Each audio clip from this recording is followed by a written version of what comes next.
Hi, it's Laura and Peter. We're back answering questions from newsletter readers. If you don't get the newsletter and want to, you can sign up on lauracalder.com. Energy, let's go. There are lots of questions, but I think we can only answer 3.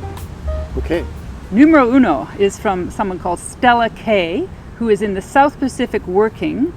And her question is long, so I'm going to paraphrase it. Basically, she's going to be living in temporary apartments, like 2 months here and 2 months there. And she wants tips on how to organize and manage a temporary kitchen, and also tips on hosting in a temporary kitchen.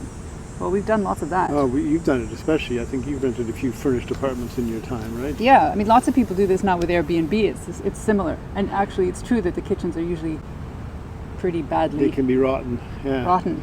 Yeah.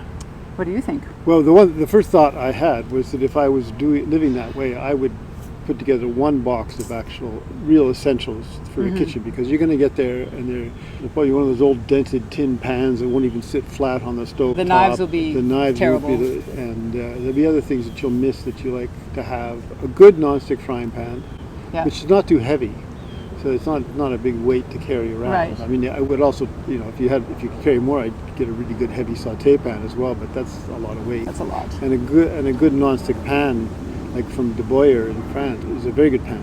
A sharp knife, a couple of knives, like a paring knife and a chef's knife, and I need a microplane grater. A microplane grater, and a vegetable peeler, because vegetable peeler, they're so crap, so many of them. When they're dull, they're yeah. And also in terms of food, you don't want to be buying stuff like bags of sugar and bags of flour if you're only in a place for a month, unless you make pancakes every day or something. But, a bottle of olive oil and salt and pepper, and you can make an awful lot of things, right? Yeah, that's right. And there are lots of one pan, there's sheet pan recipes, you can Google that, and these casseroles from days of old, the pots of soup, pots of pasta, those are all really easy things to make.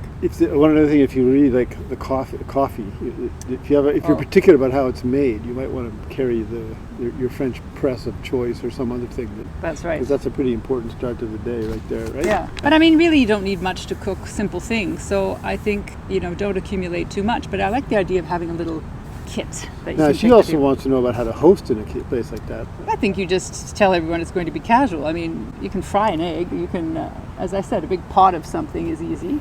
It can be frustrating. If you're trying to make things that are too complicated or that require special equipment, you're just going to make yourself angry. But you can certainly do a lot with a little. A lot. Good question. Question number 2, Cindy Dolzel.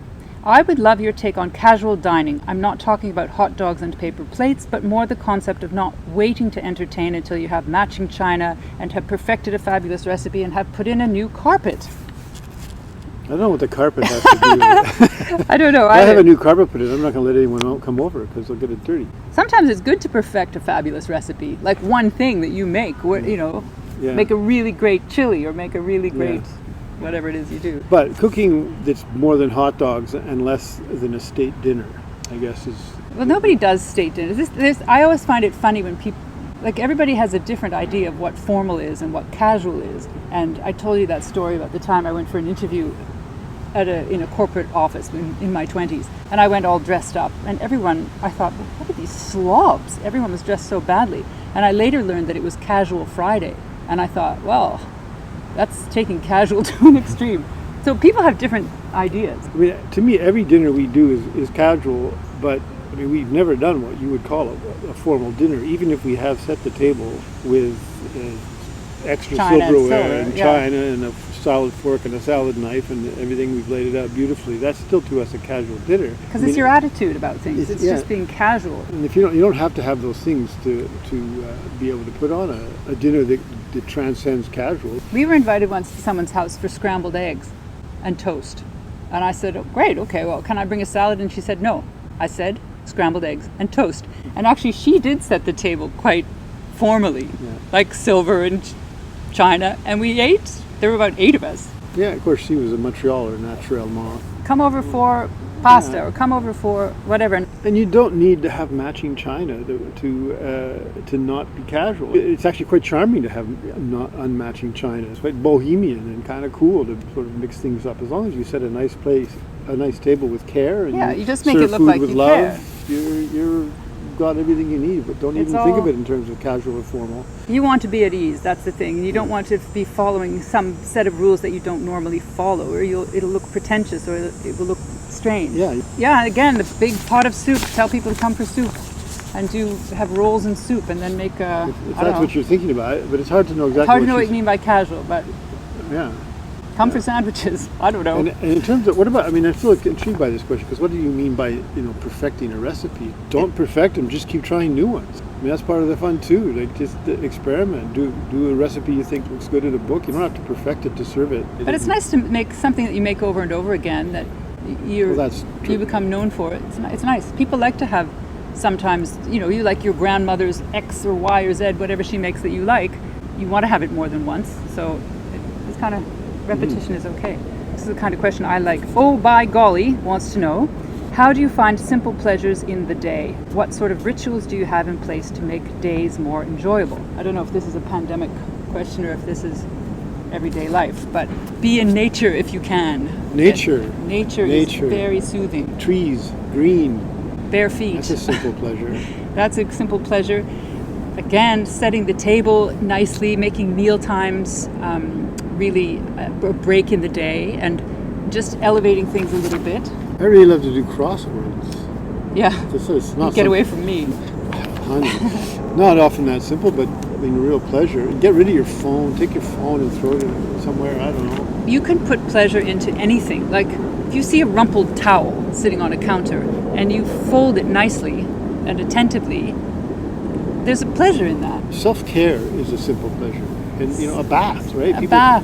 Whatever you do, if you do it with care, you're taking something from being sort of negative to positive. And in that gesture, it does something to you too. We had an experience this weekend where you were a little bit down, and then we went and visited a friend of yours who reopened a very good cooking store in Toronto, a cookbook store, cooking items, and we wanted to make a point of going and visiting her. And that act of sort of... We had a great chat, it totally changed my mood. Yeah, it was sort of an act of courtesy and sort of a wanting to wish her well, and picked up a few things. We shopped like it was Christmas, But actually. even if you have those exchanges with people that you don't know, say with a cashier, you make a joke or something, it's amazing how it can lift your spirits.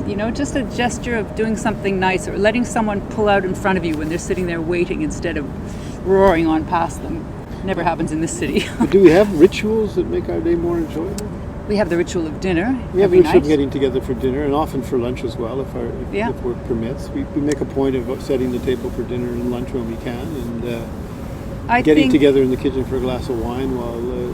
cooking together is great. I think another thing that's really important is the way you speak, watching what words you use, and sometimes I find myself getting colorful with the English language, shall we say. It can be salty.